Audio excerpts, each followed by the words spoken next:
بسم اللہ الرحمن الرحیم۔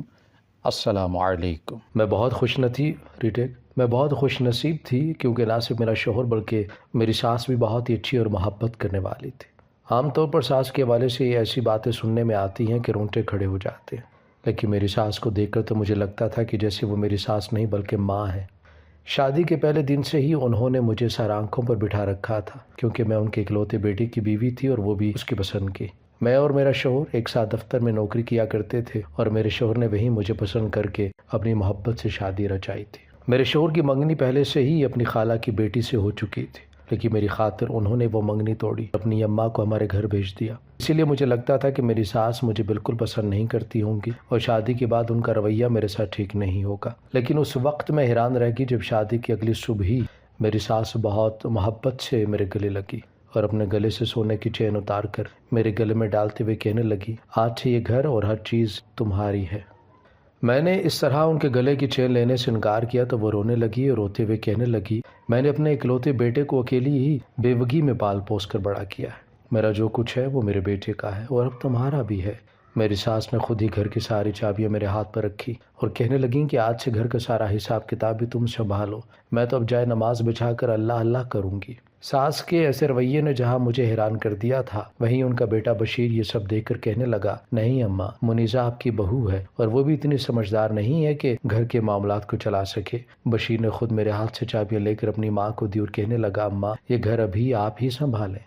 بشیر کے کہنے پر میری ساس نے چابیاں تو رکھ لی، لیکن پھر بھی یہی کہا کہ اس گھر میں وہی ہوگا جو میری بہو چاہے گی۔ میں نہیں چاہتی کہ میری بہو مجھ سے خفا ہو اور گھر کا ماحول خراب ہو، پر واقعاً انہوں نے ویسا ہی کیا۔ گھر کا ہر چھوٹے سے چھوٹا کام بھی وہ میری مرضی پوچھے بغیر نہ کرتی، یہاں تک کہ کیا پکے گا یہ بھی میں ہی بتاتی اور وہ خوشی خوشی خود ہی پکانے کھڑی ہو جاتی۔ میں باورچی خانے میں جاتی تو وہ مجھے یہ کہہ کر بٹھا دیتی کہ ابھی تم نئی نویلی دلہن ہو، ساری زندگی پڑی ہے کام کرنے کے لیے، کچھ دن آرام کرو۔ ان کی بات سن کر مجھے بڑی خوشی ہوتی اور میں سوچتی کہ واقعاً بشیر کی طرح ان کی اماں بھی بہت ہی نیک اور محبت کرنے والی ہے۔ میری زندگی تو جیسے جنت بن گئی تھی۔ میں جب بھی اپنی اماں کو بتاتی کہ وہ میری ساس میرا اتنا خیال رکھتی ہیں تو وہ کچھ دیر کے لیے خاموش ہو جاتی اور پھر کہتی کہ بیٹا آج تک کبھی ایسی کوئی ساس نہیں دیکھی میں نے جو بہو کو بستر پر بٹھا کر اسے سونے کے نوالے کھلائے۔ اپنی ساس پر نظر رکھا کرو، ایسا نہ ہو کہ وہ اپنے بیٹے کی نظروں میں تمہیں برا کر دے۔ شروع میں تو اماں کی باتوں میں سنجیدگی سے نہیں لیا کرتی اور پھر غور کرتی کہ کہیں میری ساس میرے شوہر کو بھڑکانے کا کام تو نہیں کرتی، لیکن ایسا بھی کچھ بھی نہیں تھا۔ وہ سارا گھر کا کام خود کرتی، لیکن اس کے باوجود جب بشیر آتے تو وہ اپنے کمرے میں جا کر بیٹھ جاتی اور کبھی انہیں یہ نہ کہتی کہ انہوں نے سارا دن خود کام کیا ہے۔ یہ تو میں ہی تھی جس نے بشیر کو بتایا تھا کہ اماں مجھے کام نہیں کرنے دیتی۔ بشیر نے اپنی ماں سے بہت کہا کہ منیزہ کو بھی گھر کے کام کاج کرنے دیا کرے، لیکن اماں یہی کہتی کہ ابھی منیزہ کو یہاں آئے دن ہی کتنے ہوئے ہیں، یہ تو اس کے گھومنے پھرنے کے دن ہے، تم دونوں ایک ساتھ زیادہ وقت گزارو، گھر کے کام ہوتے رہیں گے۔ یہ سن کر بشیر خوش ہو جاتے اور مجھ سے کہتے کہ جس طرح میری ماں تمہارا خیال رکھ رہی ہیں، تم بھی ساری زندگی اسی طرح میرا اور میری ماں کا خیال رکھنا۔ میری ماں نے میرے کہنے پر اپنی بہن سے تعلق توڑا ہے، میری منگنی ختم کی ہے۔ اب ہمارا فرض بنتا ہے کہ انہیں زندگی میں کبھی کوئی دکھ نہ پہنچائے اور میں بشیر سے وعدہ کر لیتی کہ ایسا ہی ہوگا، لیکن مجھے کیا معلوم تھا کہ آگے جا کر کیا ہونے والا ہے۔ شادی کو مہینہ ہی گزرا تھا اور دوسرا مہینہ لگتے ہی مجھے یہ خبر ملی تھی کہ میں حاملہ ہو گئی ہوں۔ یہ سن کر جہاں میں خوشی سے پاگل ہو رہی تھی وہیں بشیر بھی بہت خوش تھے اور میری ساس ان کی خوشی کا تو کوئی عالم ہی نہیں تھا۔ انہوں نے مجھے سختی سے کہہ دیا تھا کہ بستر سے نیچے قدم بھی نہ رکھنا، میں خود گھر کے سارے کام بھی کروں گی اور تمہارا خیال بھی رکھوں گی۔ جب سے میں حاملہ ہوئی تھی تو بس کمرے کی ہو کر رہ گئی تھی، میرا کھانا پانی سب کچھ میری ساس کمرے میں لا کر دیا کرتی تھی۔ کبھی کبھی تو مجھے کمرے کی چار دیواری سے بیزارگی ہونے لگتی، لیکن ساس کی وجہ سے میں کمرے سے باہر نہ نکلتی تھی کہ کہیں وہ ناراض ہی نہ ہو جائیں۔ حمل کو 2 مہینے ہوئے تو میں نے اپنی ساس سے کہا کہ ہم ابھی تک کسی ڈاکٹر کے پاس نہیں گئے ہیں، ایک دفعہ کسی ڈاکٹر کو دکھا لیتے ہیں، لیکن میری ساس نے صاف انکار کر دیا۔ کہنے لگی یہ ڈاکٹر لوگ عجیب طرح کے ٹیسٹ کرتے ہیں، بچے کی صحت کو نقصان پہنچاتے ہیں، ہمارے زمانے میں کوئی ڈاکٹر نہیں تھا، آخری وقت پر دائی آتی اور بچہ بھی صحت مند ہوتا، میں تمہیں اسپتال لے جاؤں گی لیکن آخری وقت پر، ان 9 مہینوں میں تم گھر پر ہی رہو گی۔